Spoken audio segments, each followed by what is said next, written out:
Well, hi everyone, and welcome to this week's edition of Feeling Smarter. As always, I'm joined by my co-host, Tim Miller. G'day, Tim. How are you? Terrific, Aaron. How are you? Very well, thank you. Well, this week we're going to have a look at a question that was posed to us around the trusteeship in a fund. And specifically, Tim, you had the question posed around a transfer of monies from the UK, but we had an existing SMSF with a husband and wife.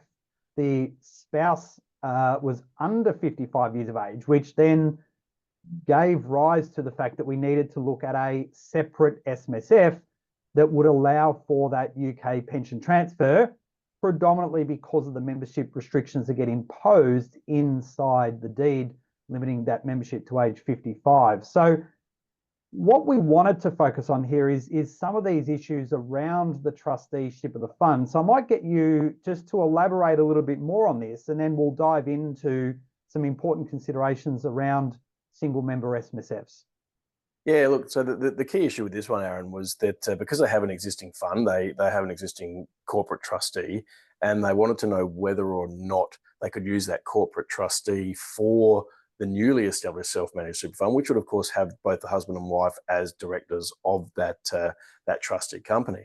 And of course, single member funds are quite unique to multi-member funds because they ultimately have, in a standard sense, three trustee options available to them versus a standard scenario where you only have two, and that is where membership must equal trusteeship or directorship. But when it comes to single member funds, you can have the scenario where you can have one member and a sole director company, or you can have one member with a dual director company. And then, of course, the third option being that you can have one member with individual trustees, but you must have the member as one trustee and a second trustee to act. So in essence, with this scenario, we had a situation where they could use the existing corporate trustee and just not add the wife as a member of the fund. Yeah, and this is where it does become quite interesting to understand what those rules set out within Section 17A in respect to the fact that all members must be directors or all members must be trustees and vice versa. And as you touched on with that single member fund, the nuances of those three options become really important. So in this instance, if you look through ultimately what we have in play, we were still able to kind of tick the box on that condition, because when it came to the restrictions for a transfer from overseas, the sole restriction in there is around membership as opposed to trusteeship in the fund. Yeah, that's right. That's right. So because we're then looking beyond the membership and saying, right, we're only adding the husband in this instance, right, we can then go, well, then does the corporate trustee present any problems? And because it is just the two of them that are acting as directors, then from a 17A point of view, it satisfies that requirement. And from the UK's point of view, it satisfies that requirement. Yeah, and equally that applies not only to directorship, but it also incorporates shareholding. So subject to, in that instance, the husband and wife may be owning 1 share, 3 shares, 6 shares, whatever many got allocated inside that company. Again, that will have no bearing on the outcome for the purposes of that single member fund operating.